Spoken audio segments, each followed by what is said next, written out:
Home remedy use করার ফলে আমার স্কিনটার অবস্থা আগে ঠিক এরকম হয়ে গেছিলো, আর এখন এটা বন্ধ করেছি বলে অনেকটাই ঠিক হয়েছে। শীতকালের টাইমে প্রচন্ড পরিমাণে গালগুলো জ্বালা করতো, লাল হয়ে যেত, ইনফ্যাক্ট চুলকালে তো কিছু বলাই নেই, এরকম হয়ে যেত।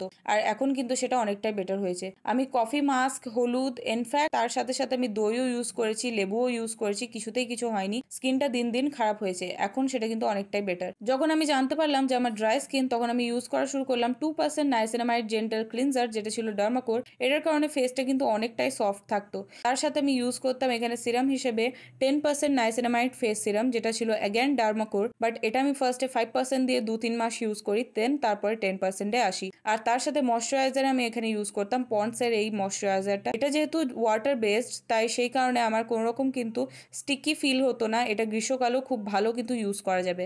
তার সাথে আমি ইউজ করতাম ডট এন্ড কির এই সানস্ক্রিনটা। ফার্স্টে আমি ডার্মাকোরটা ইউজ করতাম, বাট যেহেতু এটা বেশি এফোর্ডেবল, তাই এখন এটা ইউজ করি। এটা কিন্তু খুবই ভালো। আমার সানস্ক্রিনটা ইউজ করার ফলে কিন্তু রোদের কারণে আমার যে মুখটা জ্বালা করতো সেটা কিন্তু বন্ধ হয়ে গিয়েছিল, আর এটা যেহেতু কুলিং এফেক্ট দেয়, তাই কোনো অসুবিধাই হয়নি। এই স্কিন কেয়ারটা ফলো করার পর আমার মুখটা দেখো এখন কিরকম হয়েছে। এটা আমি প্রায় 1.5 বছর হয়ে গেল ইউজ করছি, আর আমার স্কিনটা অনেকটাই বেটার হয়ে গেছে।